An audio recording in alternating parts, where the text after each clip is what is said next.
Un tema muy polémico hoy día y que está suscitando bastante preocupación es el tema debido a la escalada de los precios del petróleo sobre todo, y sobre todo también al incremento en la demanda de energía derivada del petróleo, del carbón, de fuentes fósiles, pues tratar de independizar en Europa y en los países desarrollados, en Estados Unidos también, tratar de obtener fuentes alternativas de energía que sean renovables. El problema es que las materias fermentables para producir bioetanol pues son básicamente granos de cereales, caña azucarera, remolacha azucarera,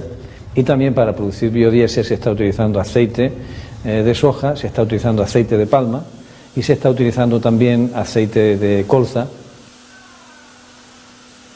Y aquí surge el problema de que se ha especulado mucho con el tema del futuro de los biocarburantes y sobre todo la competencia que puede tener con las materias alimenticias. Es ético, es lícito quemar, por decirlo entre comillas, en los motores biocarburantes que proceden de alimentos cuando aproximadamente unos 860, unos 870 millones de personas en el mundo pasan hambre. Pese a las bondades que las biotecnologías tienen para el desarrollo y el bienestar del ser humano, hay ejemplos notables de cómo un mal uso de las mismas tienen efectos perniciosos.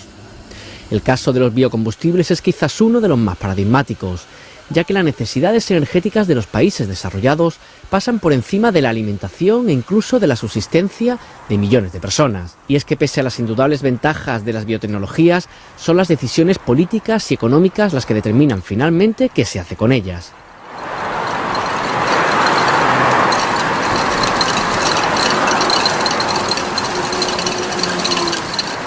Se ha creado una expectativa de mercado muy importante de venta de esos productos. Inmediatamente esto ha suscitado la inversión de fondos de pensiones y fondos de inversión en el mercado agroalimentario, que no estaba, y esto es lo que ha conducido a una especulación en los precios de los productos alimenticios básicos,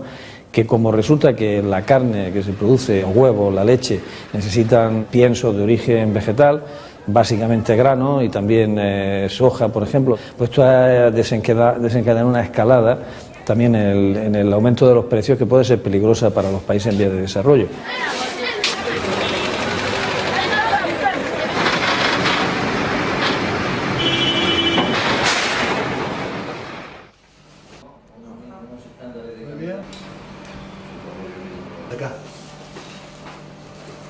Aunque hay una cantidad enorme de ejemplos negativos que existen en la actualidad del uso y del abuso que se hacen con las biotecnologías, afortunadamente existen experiencias positivas.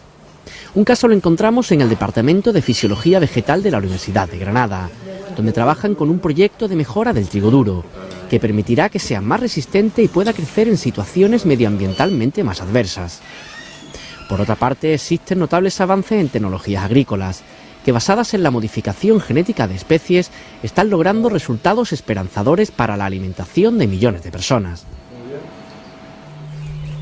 Para ello realizamos una mejora en campo, un seguimiento, una investigación en campo, conjuntamente con una mejora vegetal utilizando técnicas de extracción de ADN. Las técnicas de extracción de ADN ayudan muchísimo en investigación, porque ayudan a acortar el tiempo de mejora, es decir, el tiempo que una variedad nueva puede tardar en salir al mercado. Las técnicas biotecnológicas también tienen mucha importancia porque son independientes de las condiciones ambientales y podemos identificar caracteres en fases muy tempranas del desarrollo de la planta. Hay técnicas, algunas de las cuales son bastante, digamos, avanzadas, pero bastante fáciles también y que se las puede permitir incluso países bastante pobres, como los cultivos in vitro. Los cultivos in vitro de material vegetal permiten, entre otras cosas, obtener material vegetal para la plantación libre de virus. Y esto, por ejemplo, ha permitido, incluso en países de África bastante pobres, con una infraestructura relativamente sencilla, permite obtener material vegetal libre de virus o libre de enfermedades, que ya supone una enorme mejora, porque supone aumentos de rendimiento y por lo tanto puede ayudar a paliar la cuestión del hambre.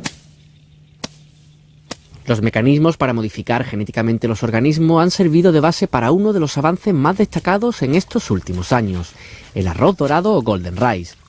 Auspiciado por la Fundación Rockefeller, la Unión Europea y desarrollado en universidades europeas por Potricus y Weber, se consiguió un arroz modificado genéticamente destinado a incrementar los aportes de vitamina A en las poblaciones que más lo necesitan. Sobre todo las del sur de Asia, donde existen cientos de miles de casos de cegueras parciales o totales por la carencia de esta vitamina. Tomaron genes de otras plantas, entonces al final ensamblaron varios genes de otras plantas y los insertaron en el genoma del arroz. Y entonces obtuvieron lo que se denomina el Golden Rice. Esa mejora que él había realizado en laboratorio y que había tenido éxito, si ahora él quería llevarla al tercer mundo, ponerla en fase comercial, se encontraba con que debería de pagar los royalties por patentes de mejoras previas que en buena parte ya habían hecho las multinacionales.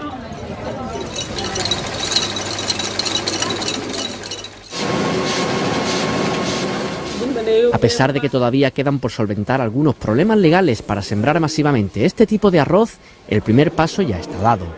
No obstante, y a pesar de los sobresalientes avances que hay en el campo de la biotecnología, aún se sigue primando al componente económico sobre el humanitario, a la hora de desarrollar muchos de estos descubrimientos. Y es que la aplicación de ello dependerá solamente del uso que le queramos dar y de las prioridades que gobiernos, universidades, empresas y población civil tengamos para nuestro mundo.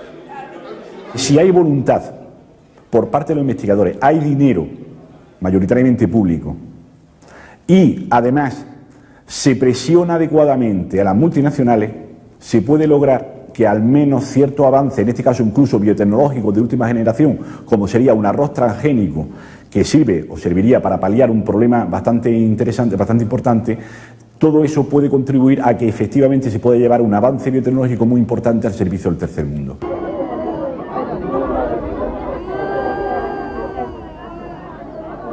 Alimentarse es el más elemental, el más básico de todos los derechos humanos. Si no se come, difícilmente podrá ejercitarse el derecho a la vida, a la libertad y a la seguridad de las personas. Sin comer, ¿cómo se puede incluso tener libertad de pensamiento, de conciencia o de religión?